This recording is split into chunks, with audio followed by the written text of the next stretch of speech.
সাবেক সিএসির সঙ্গে যা হয়েছে তা কোনোভাবেই গ্রহণযোগ্য নয় বললেন স্বরাষ্ট্র উপদেষ্টা। ঠাকুরগাঁও সীমান্ত দিয়ে এক মাসে ৭২ জনকে পুশ ইন। এবং রাজবাড়ীর দৌলতদিয়ায় ব্যবসায়ীকে কুপিয়ে হত্যা।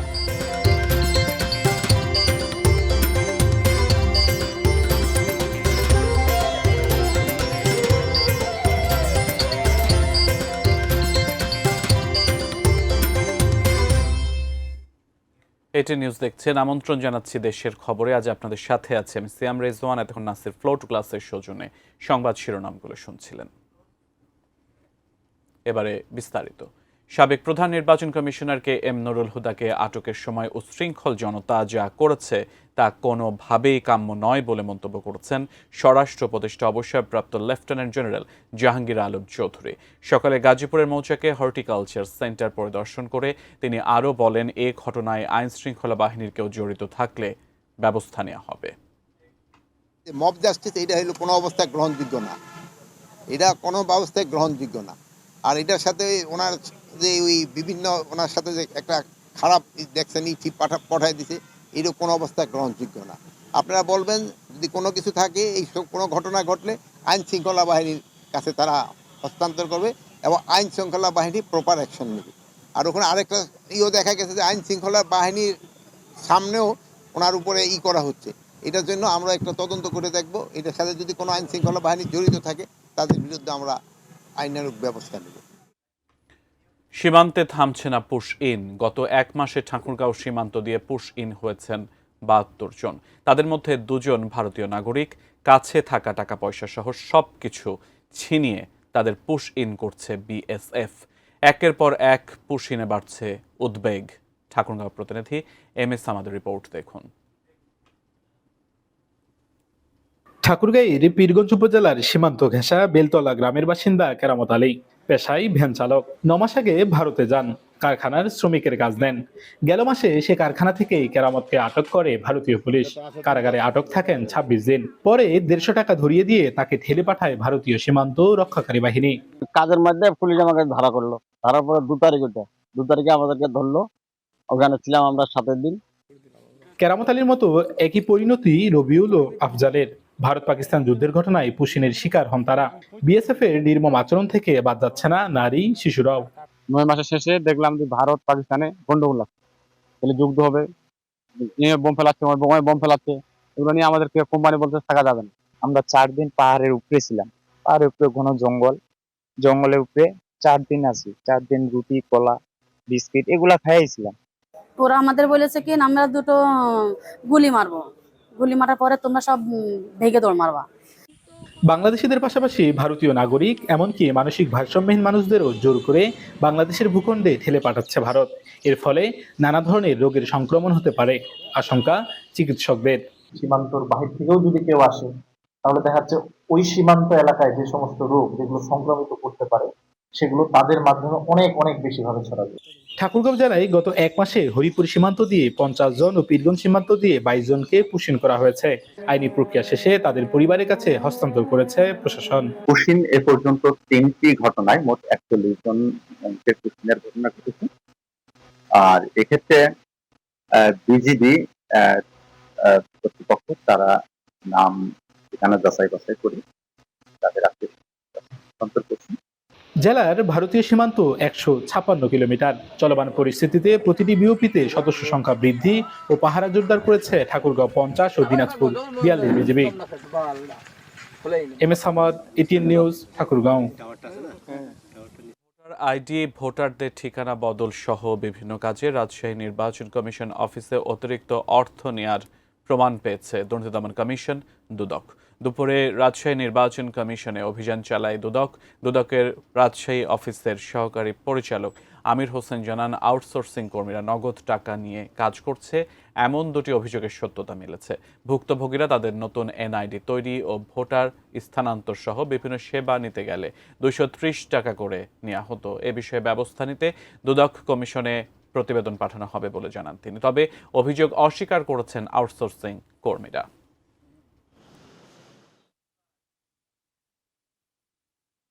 সরকারি ফির অতিরিক্ত টাকা নেওয়া হয়, এই মর্মে অভিযোগের প্রেক্ষিতে আমরা আজকে একটা এনফোর্সমেন্ট অভিযান পরিচালনা করি। আউটসোর্সিংয়ের মাধ্যমে নিয়োগপ্রাপ্ত তারা নগদে টাকা নেয় মর্মে আমরা 2-3 জনের কাছে জানতে পারি।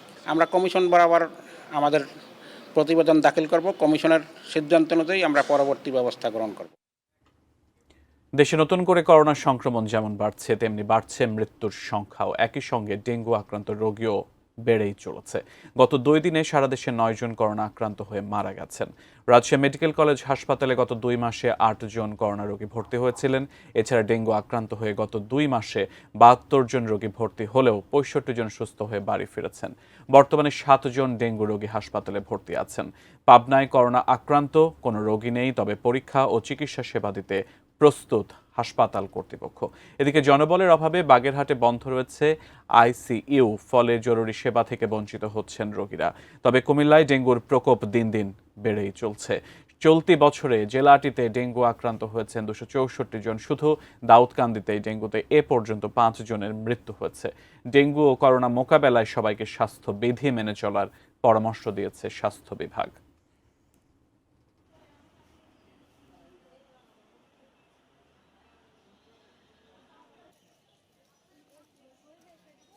তো আমরা পরীক্ষা করছি, বেশ কিছু ডেঙ্গু রোগী পেয়েছি, তাদের চিকিৎসার ব্যবস্থা করছি। আর করোনার জন্য আমরা জনসচেতনতা সৃষ্টি করছি এবং যে স্বাস্থ্যবিধি মেনে চলার জন্য আমরা বলছি। মেডিসিন ডিপার্টমেন্টে বিশেষজ্ঞ হিসাবে একমাত্র আমি এখানে কর্মরত আছি, কিন্তু এত অতিরিক্ত রোগীর লোড।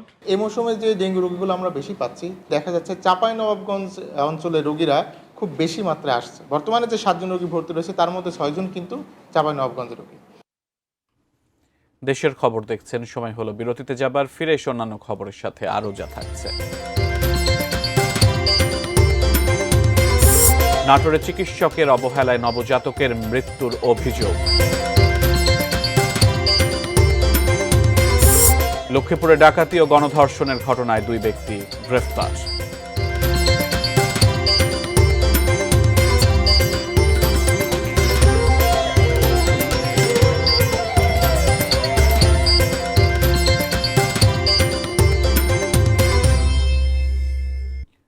বিরতির পর আমন্ত্রণ, আপনারা দেখছেন দেশের খবর। ঠাকুরগাঁও জেলা নির্বাচন অফিসে অভিযান চালিয়েছে দুদক, সেখান থেকে বিস্তারিত জানিয়েছেন প্রতিনিধি MS সামাদ। সকাল থেকেই দুদকের কয়েকজন সদস্য এই যে জেলা নির্বাচন অফিস এবং যে উপজেলা নির্বাচন অফিস রয়েছে এখানে সকাল থেকেই তারা ছিলেন ছদ্মবেশে, এবং তার দুপুরের পরপরই আজকে এই যে সমন্বিত কার্যালয় যে দুর্নীতি দমন কমিশন ঠাকুরগাঁয়ের, তারা একটি অভিযান পরিচালনা করে। এখনো অভিযানটি পরিচালনা করছেন এখানকার যিনি উপপরিচালক রয়েছেন ভারপ্রাপ্ত কর্মকর্তা আজমির শরীফ, তার সঙ্গে আমাদের কথা হয়েছিল। এই যে প্রায় 1 ঘন্টা ধরে এই অভিযান চলছে, অভিযানে যে কয়েকটি বিষয় ফুটে উঠেছে, তারা বলছেন যে এখানে যারা নাগরিক সেবার জন্য এবং বিভিন্ন সংসদের জন্য এসে থাকেন তাদের এখানে একজন গাড়ি চালক রয়েছেন, গাড়ি চালকের শাহ আলমের কথা তারা বলেছেন যে তিনি এবং তার ভাইয়ের পাশে একটি ফটোকপির দোকান রয়েছে এবং কম্পিউটারের দোকান রয়েছে। এই কম্পিউটারের দোকান এবং এই শাহ আলম যে গাড়ি চালক রয়েছে তাদের মধ্যে একটি যোগসাজশ রয়েছে, এবং যেটি 230 টাকা ফি সেটি 400 থেকে 500 টাকা, এবং এটি আরো বেশি বাড়তি ফি তাদেরকে দিতে হয়। এবং এই যে সংশোধনী কাজ এবং বিভিন্ন ধরনের যে আবেদনের কাজ, এই আবেদনের কাজগুলো তারা করেছেন, এরকম অভিযোগ দুদক পেয়েছে। এবং এছাড়াও এখানে যারা কর্মচারী রয়েছেন তাদেরও টাকা লেনদেনের একটি অভিযোগ দুদক পেয়েছে, এবং এ নিয়ে দীর্ঘ সময় ধরে জেলা যে নির্বাচন কর্মকর্তা রয়েছে মঞ্জুরুল হাসান, তার সঙ্গে তারা কথা বলেছেন। এবং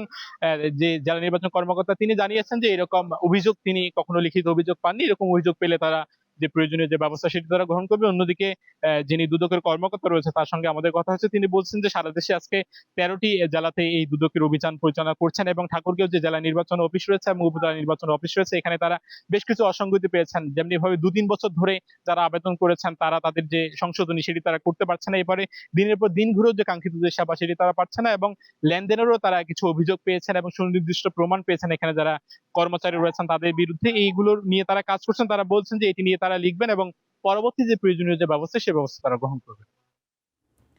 রাজবাড়ীর গোয়ালন্দ উপজেলার দৌলতদিয়ায় এক ব্যবসায়ীকে কুপিয়ে হত্যা করেছে দুর্বৃত্তরা। সকালে দৌলতদিয়ার মুক্তি মহিলা সমিতি অফিসের সামনে থেকে তার মৃতদেহ উদ্ধার করে পুলিশ। নিহতের নাম নজরুল ব্যাপারী, তিনি গোয়ালন্দ উপজেলার ইমান খান পাড়ার মৃত শাহাজ উদ্দিন ব্যাপারীর ছেলে। দীর্ঘদিন ধরে দৌলতদিয়া যৌনপল্লীর ভেতরে পান সিগারেটের দোকান চালিয়ে আসছিলেন নজরুল।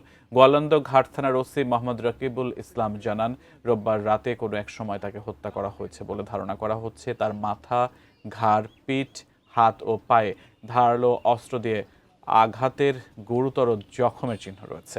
নিহত নজরুল ব্যাপারীর বিরুদ্ধে গোয়ালন্দ ঘাট থানায় একটি মাদক ও একটি জুয়ার মামলা রয়েছে।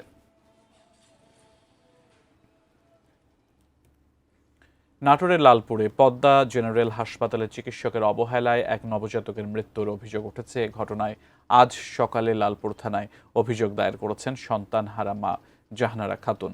পরিবারের পক্ষ থেকে জানানো হয়েছে, গত 19 জুন জাহানারা খাতুনকে পদ্মা জেনারেল হাসপাতালে ভর্তি করা হয়। রাতে প্রসব বেদনা উঠলে নার্স ও আয়া ডেলিভারি করানোর চেষ্টা করেন। রাত 10টার দিকে তাদের হাতে প্রসব হয় নবজাতকের।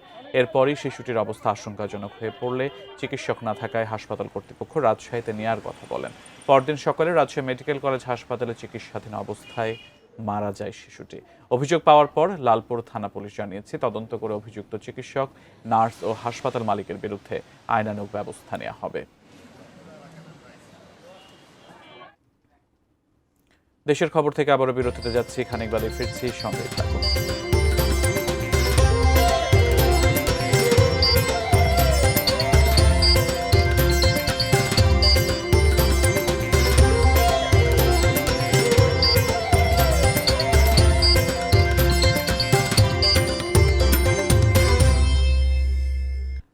আবার আমন্ত্রণ, দেখছেন দেশের খবর। নির্মাণ কাজে দীর্ঘসূত্রতায় পড়েছে যশোর খুলনা মহাসড়ক। ফলে যশোর নোয়াপাড়ার 37 কিলোমিটার সড়কের 4 স্থানে প্রতিদিনই যানজটের দুর্ভোগ, বাড়ছে দুর্ঘটনাও। যশোর খুলনা মহাসড়কের চেঙ্গুটিয়া থেকে বিস্তারিত জানিয়েছেন যশোর প্রতিনিধি নজরুল ইসলাম মল্লিক। যশোর খুলনা মহাসড়কের নির্মাণ কাজে দীর্ঘসূত্রিতার কারণে জনদুর্ভোগ চরমে। বিশেষ করে যশোর থেকে নোয়াপাড়া পর্যন্ত 37 কিলোমিটার এখানে যানজটে আটকে থাকছে যানবাহনগুলো। যশোর থেকে নোয়াপাড়া আসতে সময় লাগে মাত্র 40 মিনিট, সেখানে 1.5 থেকে 2 ঘন্টা সময় লাগছে। এবং এই রাস্তার দুরবস্থার কারণে দুর্ঘটনাও বেড়ে চলেছে। আমরা সড়ক ও জনপথ বিভাগের যশোরের নির্বাহী প্রকৌশলীর সঙ্গে কথা বলেছি, তারা চেষ্টা করছেন তারা দ্রুত সময়ের মধ্যে কাজ করতে। যশোর খুলনা মহাসড়কটি একটি গুরুত্বপূর্ণ সড়ক। এই সড়কের সঙ্গে বন্দর রয়েছে, বেনাপোল বন্দর, নোয়াপাড়া নদী বন্দর। এই বন্দরের থেকে বিভিন্ন পণ্য এই সড়ক দিয়ে চলাচল যাতায়াত করা হয় বিভিন্ন জেলা শহরে। ভুক্তভোগীদের প্রত্যাশা দ্রুত সময়ের মধ্যে এই সড়কের নির্মাণ কাজ শেষ করে জনদুর্ভোগ দূর করা হোক। এই ছিল যশোর খুলনা মহাসড়ক থেকে সর্বশেষ।